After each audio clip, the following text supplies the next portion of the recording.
Translation. The Supreme Personality of Godhead, Sri Krishna, known as Lila Purushottam, appeared as the son of Vasudeva, but immediately left his father's home and went to Vrindavan to expand his loving relationship with his confidential devotees. In Vrindavan, the Lord killed many demons, and afterwards he returned to Dwarka, where, according to the Vedic principles, he married many wives who were the best of women, begot through them hundreds of sons, and performed sacrifice for his own worship to establish the principles of householder life.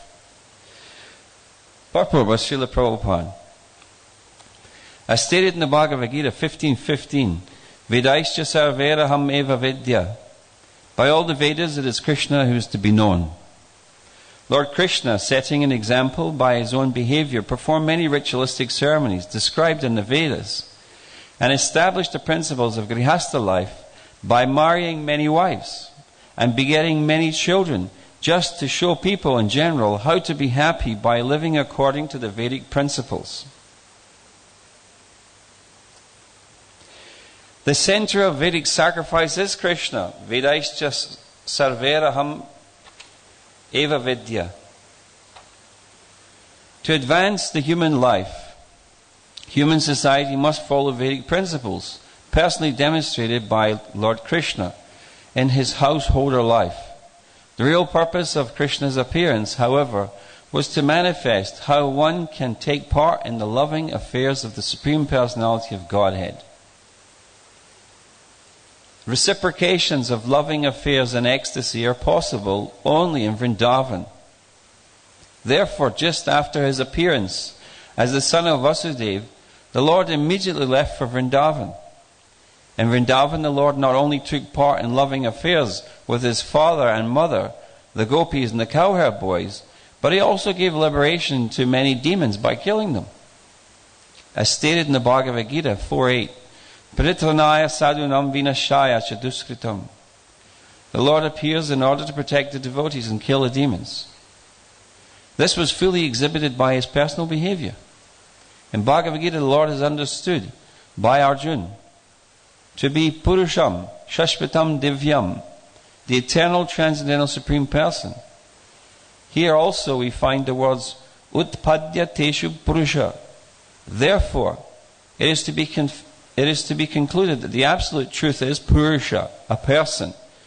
The impersonal feature is but one of the features of his personality. Ultimately, he is a person, he is not impersonal.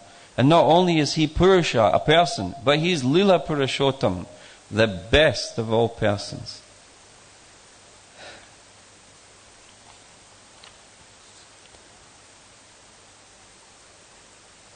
Just read the translation again. The Supreme Personality of Godhead, Sri Krishna, known as Lila Purushottam, appeared as the son of Vasudeva, but immediately left his father's home and went to Vrindavan to expand his loving relationship with his confidential devotees. In Vrindavan, the Lord killed many demons, and afterwards he returned to Dwarka, where, according to the Vedic principles, he married many wives who were the best of women, begot through them hundreds of sons, and performed sacrifices for his own worship to establish the principles of householder life. Srila Prabhupada ki jai.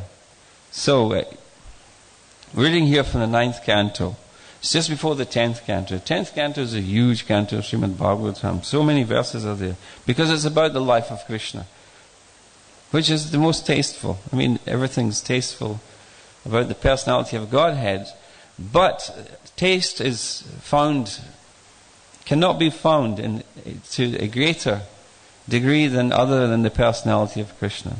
Akila Rasamrita Murti. He is Akila Ras.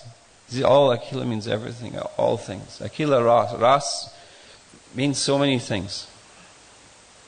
In English, so many words can seek to give some meaning or to represent the meaning of rasa. Rasa is pleasure. You feel inside yourself. Great pleasure. Especially from love. That's why everyone's chasing it in the material world. We're pleasure seeking or we're love seeking. My father used to listen to a song from a previous era, and it was You ain't nobody till somebody loves you. And it's a profound statement, actually. Most people find that in their life. They don't feel complete until they feel the love of another person. And so they fall in love. And when I fall in love, it will be forever. That's the aspiration of the Atma. It's looking here, there, and everywhere, for it, everywhere. Prabhupada, isn't it? He says this. The problem for the jiva is where to repose this love, the loving temperament and the aspiration for love. How will it ever be fulfilled? How will it be reconciled? And we try. Boy, do we try. I mean, as brahmacharis, we try to keep our mind off it. Try to focus it on Krishna. As brahmacharinis, we try to keep our mind focused. Focus the love. Focus the love on Krishna. Please. And then, anyway, I'll just put a little bit of love on someone else in this life, grihastha life. And then, wow. You all know the story. The love, people, there's every second song in the top, whatever it is now, is about a broken heart. What becomes of the... Oh, great. Somebody else in the room knows some songs. Maya. Isn't it? There's all these songs. Every single one of them is about a broken heart. The world's best-selling album, I think, ever to happen by one artist.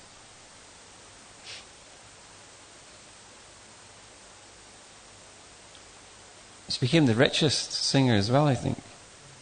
Wait for it. Did someone say it? She's a lady. What's her name? Recent. A lady. Michael Jackson. Wow.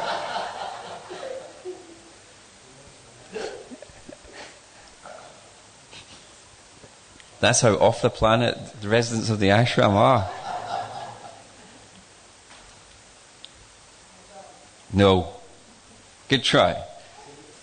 No. Good try. She sang melancholic love songs.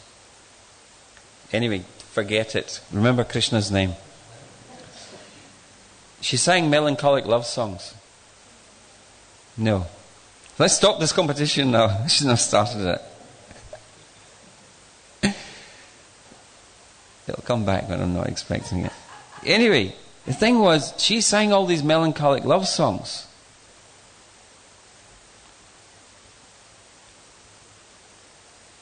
I can't remember any of them. Good fortune for you.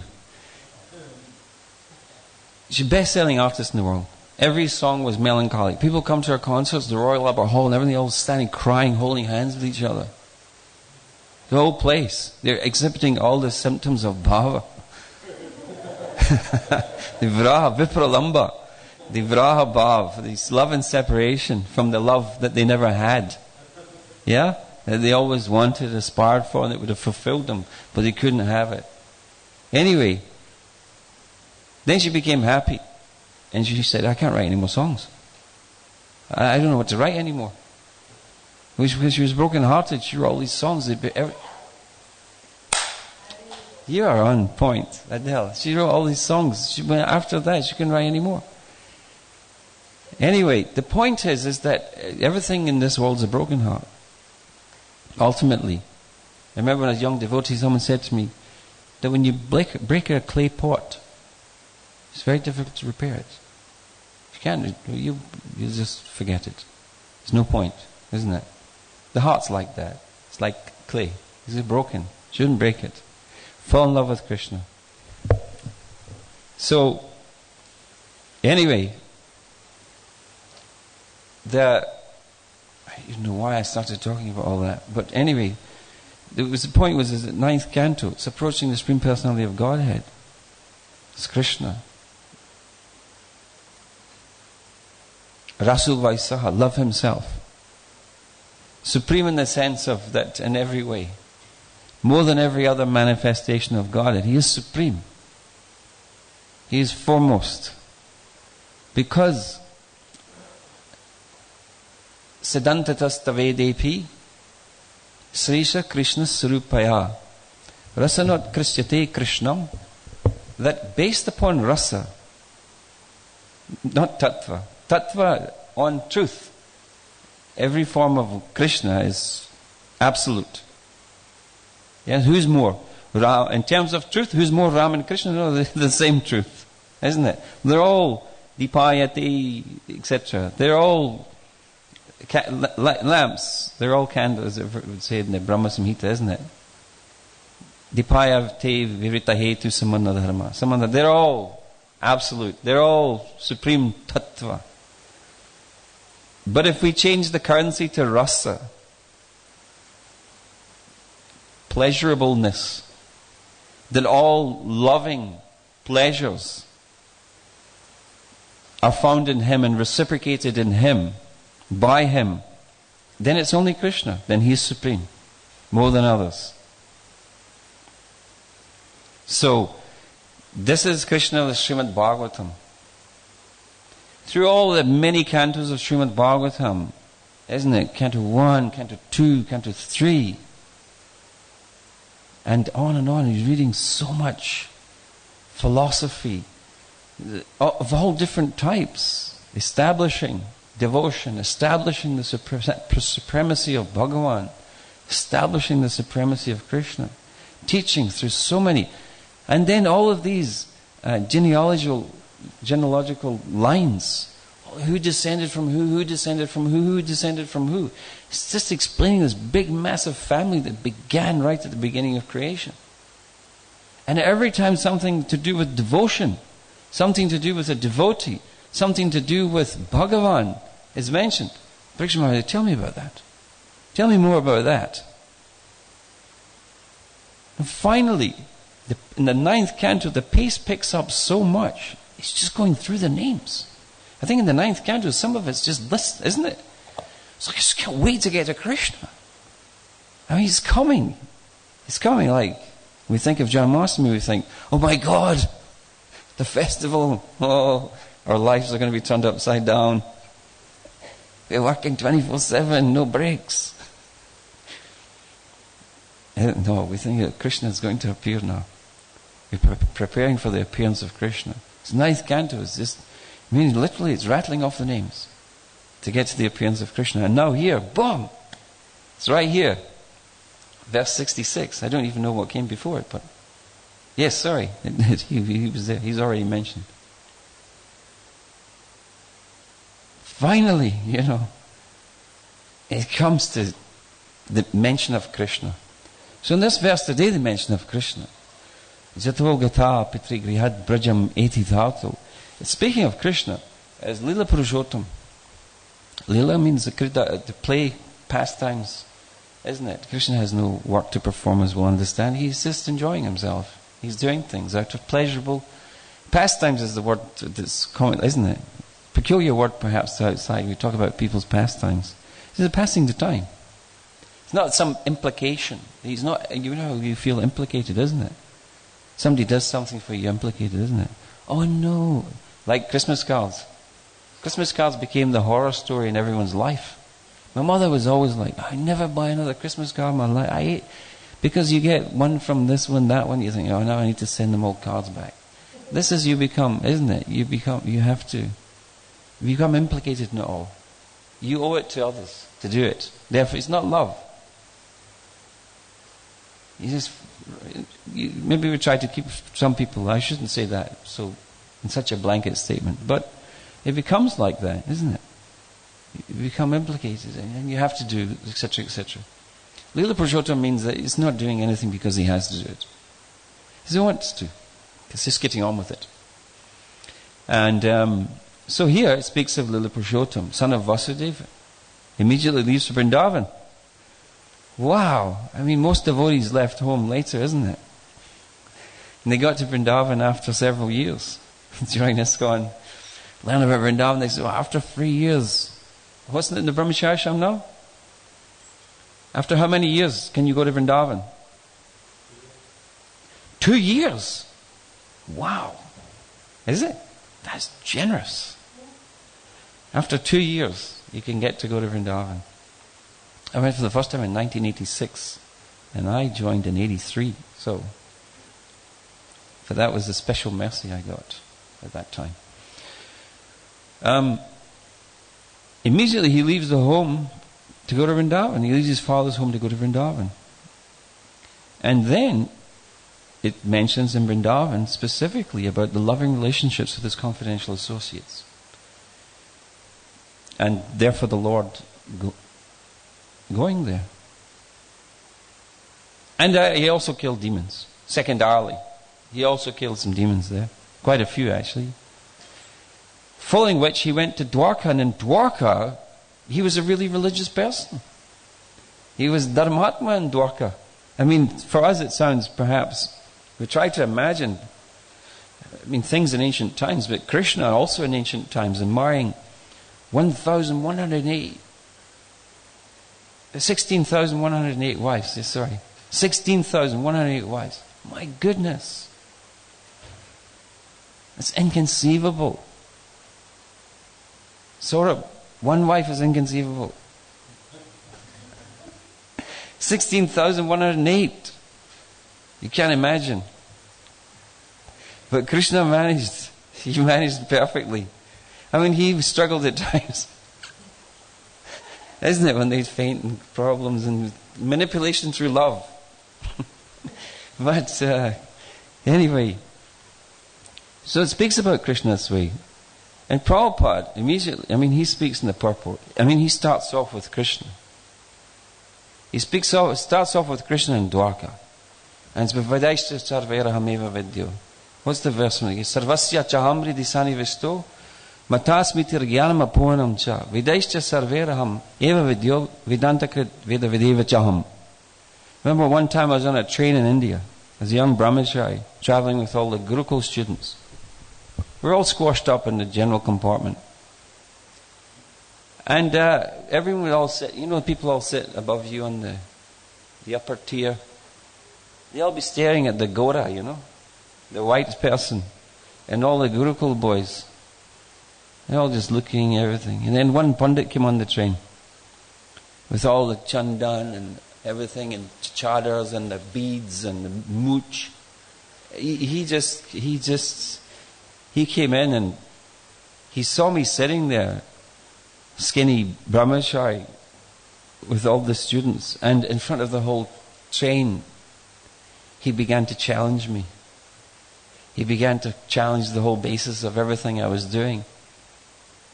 And then finally, when he finished speaking, then I said, do you accept the Bhagavad Gita? He said, yes, of course. Another lecture began. And when he finished, then I said, then you'll be accepting of the fact that Vedaishcha Sarveraham Eva Vidyo Vedantakrit Veda Vedeva Chaham. That of all the Vedas, Vedaishcha Sarveraham Eva Vidyo, Krishna is to be known. From all of this study, from all of the Shastra, from everything, from centuries of information, Krishna is to be known. Vedantakrit Veda Vedeva Chaham. He's the compiler of the whole thing. He's to be known, but he's the knower of the whole thing, and he's to be known from the whole thing. He stood. He couldn't speak. He went into shock. And then I said, well, if you're accepting of that, then the only way to know him, finished. And I sat down. He never said a word. And everybody around me were all smiling. Some, I think, were even laughing, and off he went. And sometimes the less you know, the better. Isn't it? The less you know, the better. In some instances. It's simple. I was saying to our press, head of media and everything, Meena, I was saying it's better younger devotees get trained up for speaking to media. Because when you get older, when somebody asks you a question, you just go off in a million directions. And half an hour later you say, I'm sorry, I went on a bit there. Everything's a philosophical, theological thesis. until finally you may even come to a conflict. You may even come to, well, it's just one of those things, and we have to just keep going, Prabhu. Just ask a young devotee. I just learned, we had a little book, it was the key 30 slokas from Bhagavad Gita. It was simple. Every class had to contain some of them. And every preaching, isn't it? Patram pushpam valam toyam Prabhu. It's just the simple key essential verses. Learned, memorized, and lived. Isn't it? Prabhupada would say in the Nectar Devotion, or Rupa Goswami mentions, it's not good to build too many temples, accept too many disciples, read too many books. It's not good. Prabhupada mentions, it's better know a few books very well. Isn't it? Know a few books very well. Know the Gita. There for Bhakti Shastri, isn't it? Even that's massive still, isn't it? Know a few books very well. You can spend your whole life on it. Know a few books. So, this verse, Vedaischa sarveraham eva vidya. Yes, the Krishna is the sum total of everything, to be known by everything. Prabhupada's mentioning this, that he himself is following all the dharma in Dwarka. And Prabhupada writes in the Krishna book, in the Srimad Bhagavatam, that when Krishna woke up in the morning, Dwarkadish we're talking about now, Dwarkadish, not Vrindavan Krishna. When Dwarkadish would wake up in the morning, you know what woke him up in the morning? The cockerel, the rooster, the cockerel, all these, they would all start, I won't make the noise, but they would all start their, what do you call it? Crowing. They'd all start crowing. Is that how they say it? Cock crow, yeah. They start crowing in the morning. They have a clock in their system, just before the sun rises, they all start crowing. And this would punish the wives of Krishna, because they held him tightly in their embrace. And when the cockerels started crowing, they'd be cursing that cockerel. Oh, shut up, get out from here. Sorry, I shouldn't speak like that in Dwarka, but anyway, go from here. Because then Krishna would get up. And all the bees would be buzzing around the fragrant flowers. So the sound of the cockerel, the sound of the buzzing bees, and then the whole morning choir of birds would begin. Just before the sun rises. We devotees have to get up in the Brahma Muhurta, so they're showered, bathed, and ready to meditate on Krishna getting up. Isn't it? So the devotees get up in the Brahma Muhurta. That is the 1 hour and 36 minutes before the sun rises. It's a very good time. The mind's peaceful. So Krishna would arise. He'd wake up in the morning. And in the morning, he would just touch some water, sit down.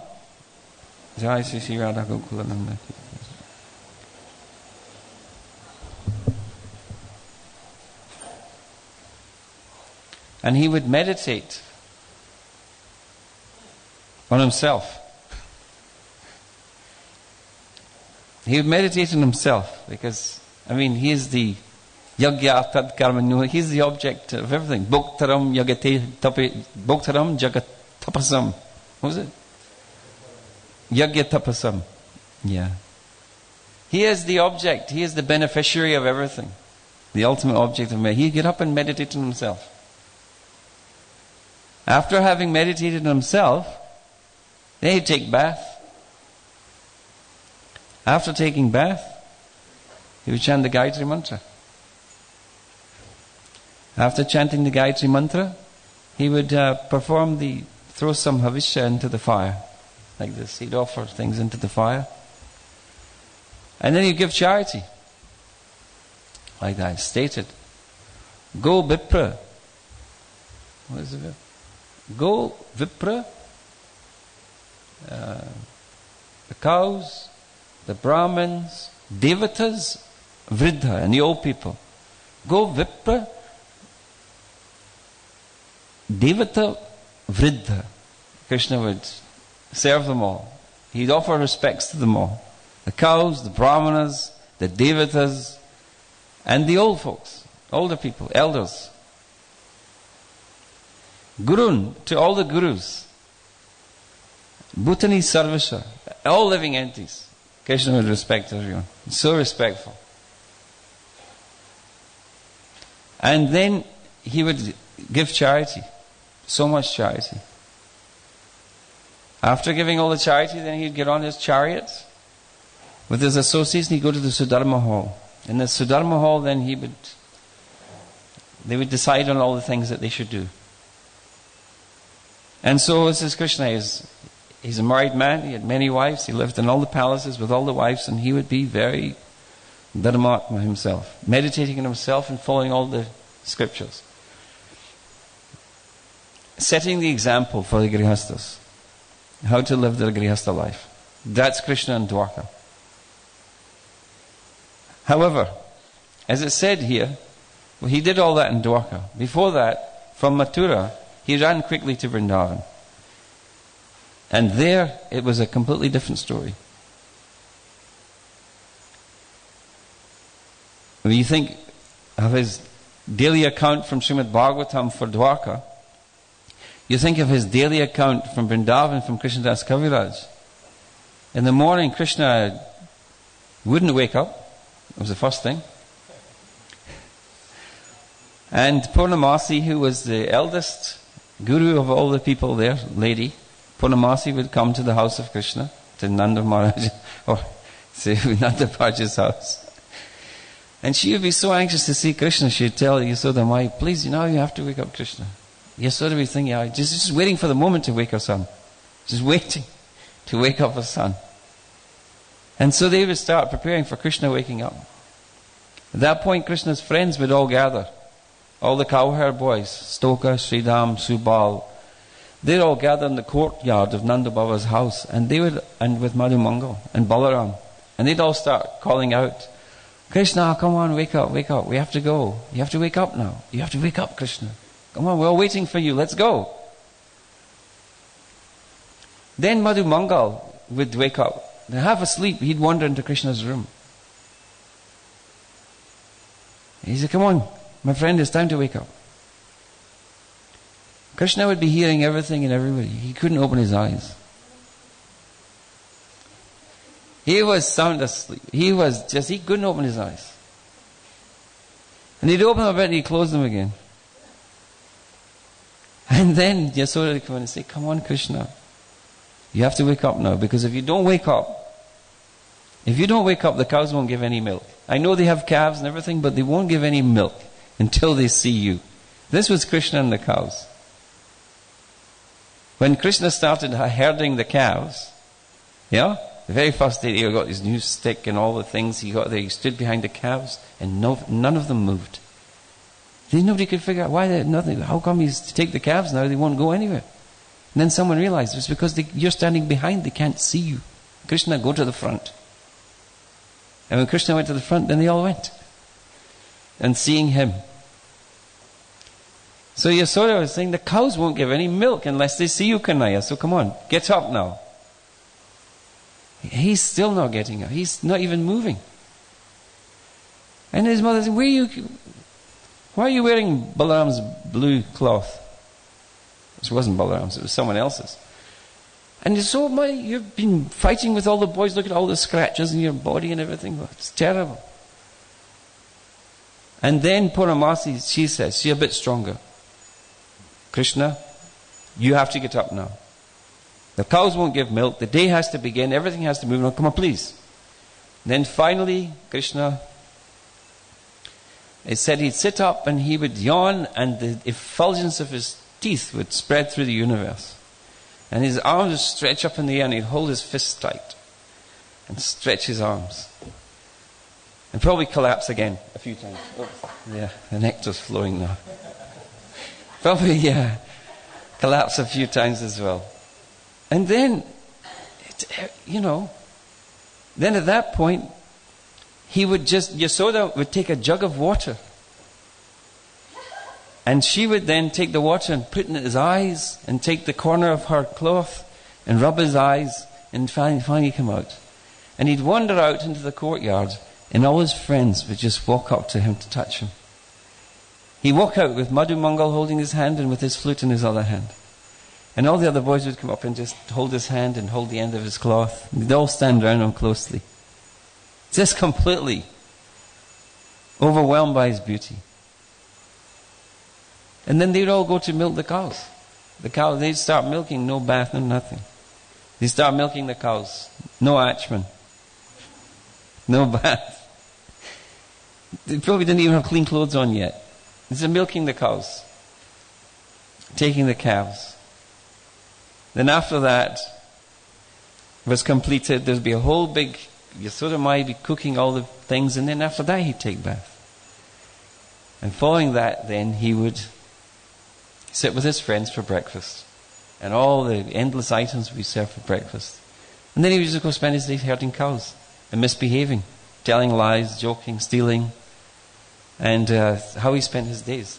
This is Lila Purushottam. This, and you have Dwarkadish and Ram and everyone is like Maryat Purushottam. Although Dwarkadish is so much Leela's there, but it's so much the example.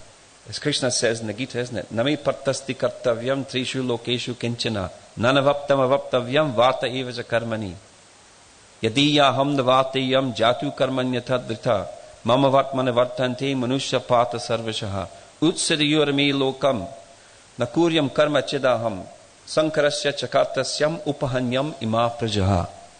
He's telling Arjuna, even if you're a perfected person, you have to do your dharma. You have to do your karma in that sense, he's saying to him. You must do your karma. And to solidify the point, he speaks of himself. Name partasti kartavyam trish. There's nothing for me to do. Trishu lokeshu kinchana. Nothing in the, not even a small speck of thing I have to do in the universe. Nanavaptam avaptavyam. There's nothing that I desire. There's nothing that I want. And there's nothing I depend on. There's nothing I need to have. Nanavaptam avaptavyam varta evacha karmani. There's nothing in this, all of this for me. But I'd still do it. Yadi aham navartayam jatu karmanya tandrita. If I don't do it, mama vatmanu vartante, they'll all follow me. Manushya partha sarvashaha. In that direction, if I don't do it. Therefore, utsadayorime lokam nakuryam karma chidaham. The whole universe will fall into devastation if I, Bhagavan, Ishvara, don't follow the prescribed duties of mankind. So this way, Krishna himself, in Dwarka, he follows all these things. As Prabhupada emphasizes here. But in following all those things, can love abound? Isn't it? So once I did a complete study, I was in university, I did a study of Sita, I did a study of Draupadi, and compared the two characters. They're completely different. Sita was just whatever Ram. She was like pacifist Sita. You don't boast on her. She just, take me to the forest because I love you. I'll go everywhere because I love you. I'll never leave you, don't leave me. Sita's was just a love story with Ram. You think of Draupadi? She's more like to her husband, you're not a man. If you were a real man, if you were a real Kshatriya, if you were really following the Kshatriya dharma, you wouldn't be afraid. Why? You're just here. You always have to become... She would then take sides with Bhima and everybody else. She would hold them all to ransom. Unless this is done, unless this is done. Unless... It was more like it was Kshatriya dharma for Draupadi. Kshatriya dharma was the predominant element of her as a woman, with her husbands. So, can love really abound where so many rules and regulations of life exist? Therefore, very quickly, Krishna left Mathura and went to Vrindavan, where love predominates. Iti drik salila bir ananda kunde swagosham nimajantam akhyapayantam Tadi yeshitag yeshu bhaktir jitatvam puna prematastam satavriti vande. The meaning of these prayers, the meaning of this verse in specific, is that Krishna went to Vrindavan, and there he began to play. Then he loved, and everyone loved him excessively. And the love was so excessive that very often the maryad, the dharma, was all broken. Isn't it? And he says that Kuntiya pratijani name bhakta pranashati. Arjun, you declare it boldly. And Vishwanath Chakravarti Thakur writes, yes, because everybody knows Krishna is a liar. But they'll trust the devotee. But they know Krishna sometimes, he said he wouldn't get into it. He said so many things. He broke his promise for love. He broke everything for love. And so did his devotees. When the young gopis, they all stood in the Yamuna river. They were bathing naked. And Krishna came along as a young boy and stole all their clothes. He said, come on out now. They had a choice to make. Love or dharma. Actually, they never had a choice. Because love dictated. This is the prem. This is the path of love. It's love determination. Bhakti determination. Love determines everything. So hold tight to your maryad, but one day we'll have to give it up. Sarva dharmam prityagya. You have to give up your dharma. And surrender. You can't surrender if you're holding on to anything. Isn't it? Say Ashwatthama's dead. But Krishna. This is not true. That was a failing. Yudhisthira struggled. Oh, well, what? I can't tell a lie. Somebody had to blow a conch shell. They had to cover over because he was attached to his dharma. Dharmaraj. He was an emblem of everything. Dharmic. But in bhakti, in love determines all. So the gopis came one by one out of the water. And they were covering themselves. And Krishna said, do your pranam like this. And then they all saved themselves, their shyness, their embarrassment. They got their clothes back. But that was the line. There was a line drawn in the sand. There was a line drawn. Were they prepared to shed everything? Were they prepared to give everything for love? So, that's how Krishna is in Vrindavan. Love predominates everything. And the inhabitants, Sagosham Nimajantam, they're drowning in Ananda Kunde. Kunds, ponds of Anand, bliss, happiness. And Krishna showed all these things. Tadi yeshitag yeshu. For all those devotees who worship him with Aishwarya Gyan, Mahatma Gyan Prem it's called, where the gloriousness of God, where the power and might of God, when the opulence of God is overwhelming, they worship that form. And to show those types of devotees that nothing conquers Krishna like prem, keval prem, pure love, the love of the residents of Vrindavan. Any other form of devotion is a weaker form of devotion, because the intimacy of that devotion is diluted or weakened by the greatness of God. In Mahatma Gyan, when something's great, you feel a fear along with your love. Isn't it? You feel fear along with the love. It's like my relationship with my mother. I feel the fear along with my love. So people who are highly respected, we may feel feelings for them, but it's contained because of their awesomeness. Because they're so awesome, it's overwhelming. So very quickly Krishna left for Vrindavan. And